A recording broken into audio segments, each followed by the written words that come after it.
What is up, guys? Welcome back to another YouTube video. Sorry I'm late to this.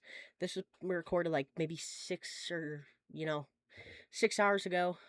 No internet for a while, so finally getting to this. This is the dev diary. I've seen some screenshots. I didn't want to look at them, but I had to. NASCAR 26 dev diary episode 2. We're gonna learn some new things, I hope, and maybe get some more information. All right, I'm gonna take my face off the screen. And then we're gonna watch this. I'm gonna mute my mic as well. We're gonna watch this together.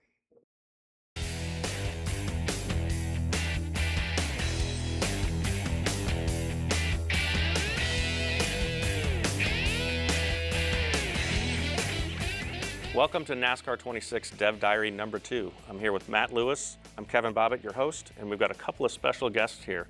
Mike Berg and Steve Reese, a couple of guys that work on the car physics, among other things. So it's great to have you guys here. Thanks, Kevin. Steve, why don't we start with you? You've been with iRacing and iRacing Studios for about 10 years. Prior to that, you were with a bunch of NASCAR teams. You got a lot of experience. Why don't you tell us a little bit about your background? Yeah, so I came to iRacing in 2016 as a senior vehicle dynamics engineer from NASCAR. Actually, I worked for several Cup teams and spent most of my career with Team Penske, working with Joey Logano, Brad Keselowski, Kurt Busch. Came to the company to work on the NASCAR product, and then shortly thereafter transitioned into the dirt product and worked on various dirt products over the years until I moved over to work on the console products about 4 or 5 years ago, starting with World of Outlaws and then transitioning into NASCAR 25 and now NASCAR 26. And Mike, you have one of the coolest jobs, I think, personally. You're kind of the gameplay guy, right? Like you do the AI speeds, you work on the lines, you do all of the actual things that go into gameplay. So tell us a little bit about that. Yeah, so I certainly don't have the real world experience in racing that Steve has. I came essentially straight from Formula SAE into iRacing, starting out in the QA department, then working through some vehicle systems development, primarily with damage over on the iRacing product, before moving to the console side with NASCAR 25 and NASCAR 26, where I work through chassis tuning, vehicle setups, as you mentioned, AI speeds, and essentially everything else having to do with the user driving the car. So in this Dev Diary, we've got a couple of big topics. First, and probably the most exciting one, is dynamic track. And I know you've worked on that a lot, Steve. Do you want to talk a little bit about what you've done on that and what makes that so special and unique in this product? Sure. I mean, that's been a huge feature within iRacing for many, many years, certainly before I even came to the company, dynamic track. And that was something we wanted to carry over to this product this year in NASCAR 26.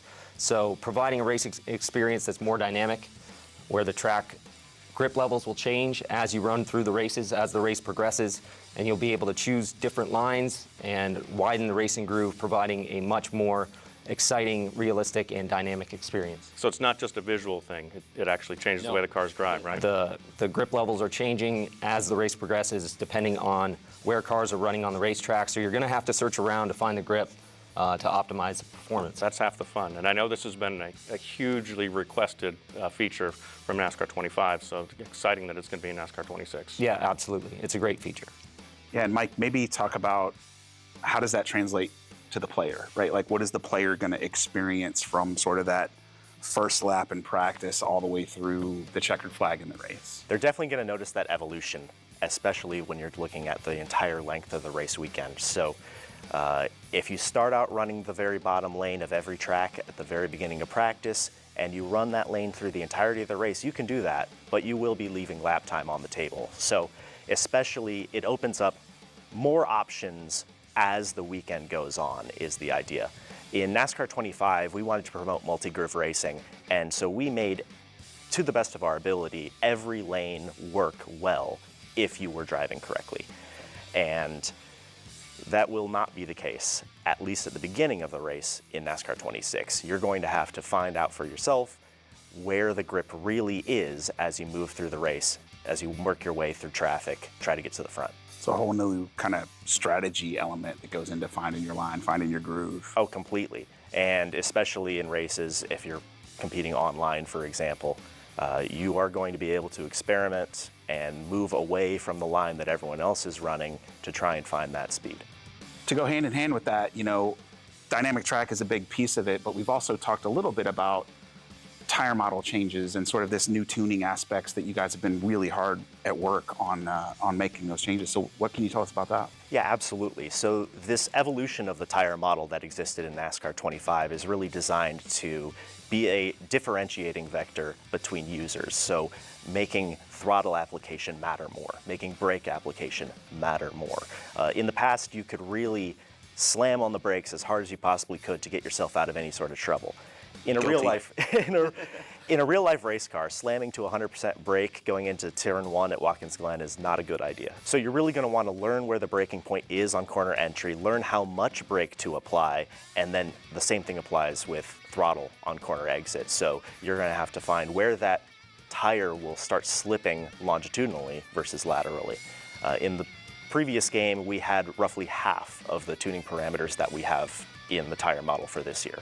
And we're working through using those to their fullest extent.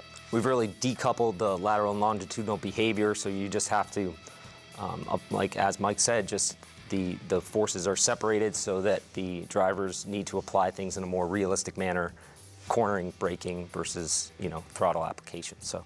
Is it fair to say that you're going to have to sort of relearn how to drive the car at the top? If you want to get maximum performance, you're going to have to drive it completely differently than in NASCAR 25? Certainly, you're going to have to relearn how to drive at any track requiring heavy braking, heavy acceleration. So the short tracks, the road courses, anywhere, for example, the tracks where NASCAR recently changed their engine package for the Cup Series cars. We've reflected that change in the game as well, obviously, in addition to these tire model changes. That's the 750 horsepower. Yes. Yeah. Yes, and you can definitely feel the difference, both in your lap times and just in throttle response, ability to make passes, that sort of thing. So I think it's pretty exciting that you'll have to relearn how to drive because you're going to get more out of it. It's like a brand new game.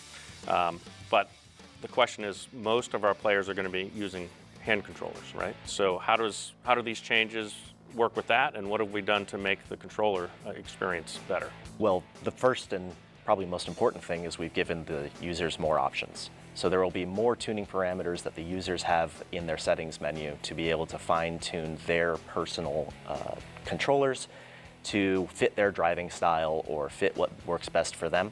I know for an absolute fact that the vast majority of users would not enjoy my controller settings that I drive with. And a lot of users wouldn't prefer using a controller. All right. So I didn't want to pause on this at all. I don't remember seeing this in NASCAR 25. Crossplay. That is a brand new setting. I think it's going to be right over there. Somewhere down here. Crossplay. Reduced damping. So there's a lot of new settings, it looks like. But I think crossplay is going to be the biggest one. Besides gameplay, I know there's a lot of new gameplay settings. I hope we can hear more about that. But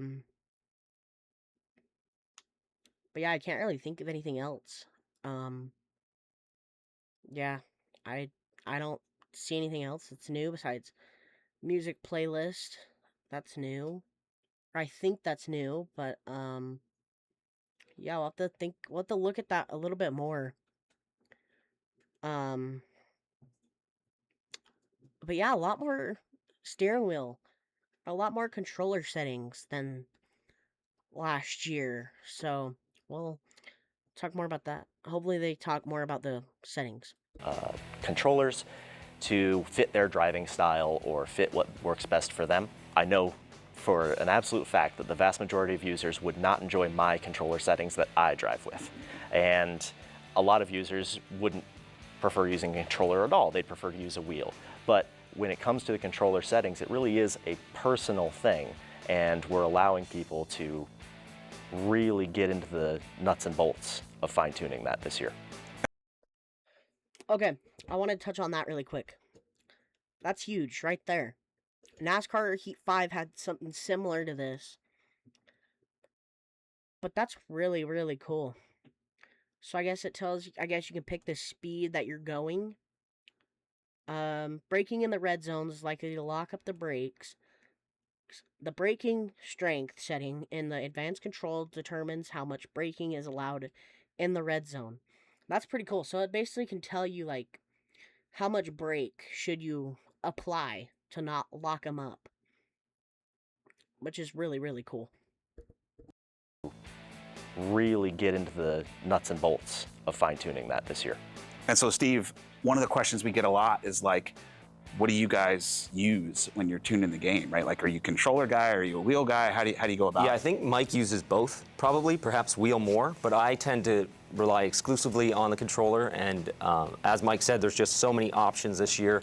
I do think it's important to start with one of our solid baselines and then kind of tune it as you would tune a race car, which is generally one change at a time. You know, we always focused on that at the racetrack, one change at a time, so you know what is doing what.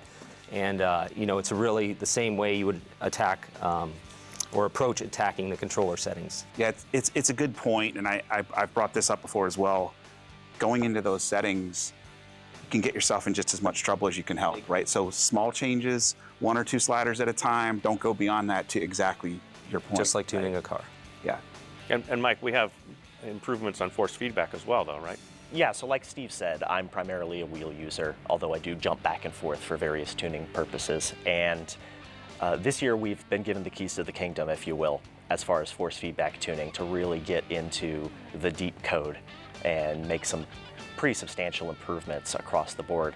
I think force feedback was one of those issues where there is such a wide range of hardware out there, and it is essentially impossible for any one person to be the control person to understand what force feedback settings work for the cheapest wheel on the market or the most expensive wheel on the market, the least powerful wheel on the market, the most powerful wheel on the market. In my office at home, I have a fair range all the way from, you know, a 2 Newton meter gear driven wheel all the way up to a 25 Newton meter of torque direct drive wheel. And based on my range, I think we have found a default setting that is going to be great for the majority of users. However, we're still going to include even more tunable settings for the users themselves to be able to dial in their specific hardware. And I think that's the key, right? Whether it's controller tuning or wheel tuning, it's all about the amount of time that you put in, because you have those extremes on just the wheel physically, how they're different, but then you have different preferences, right? Like, I'm gonna want something totally different than Steve and Kevin, and dialing in your own personal preference in that wide berth of physical options as well. I think the short story here is that the driving experience will be better for everybody, regardless of what controller setup they use.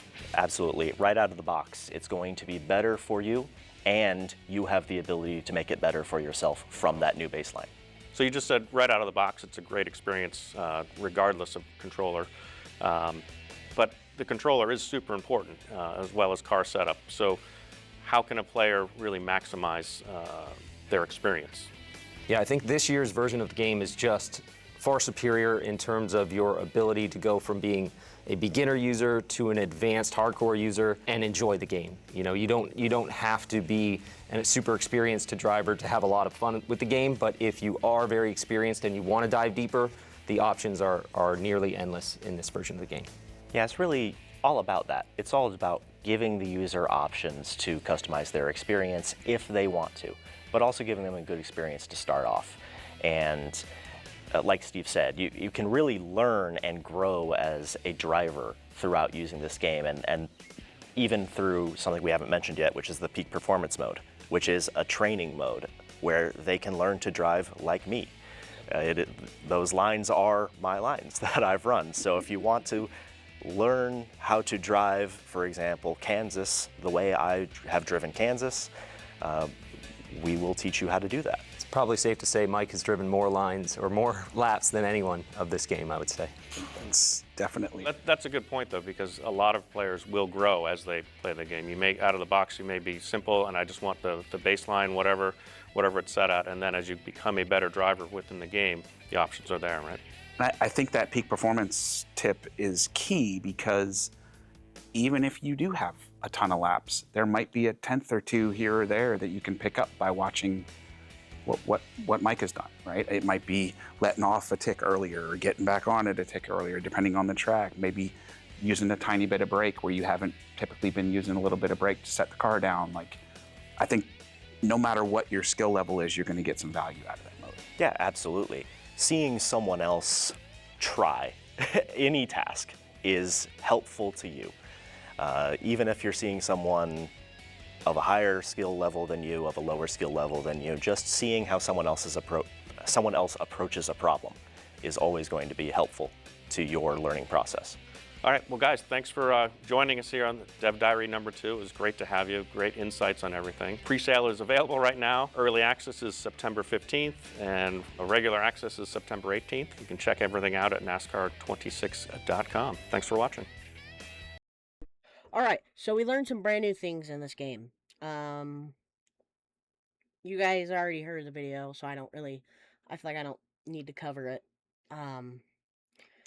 But yeah, I think one of the biggest things is going to be the tire, and the training. I don't know if you guys saw, but there's poles sticking up from the track, and you can like go through them. Like on the front straightaway, there's 2 poles. You just went through them.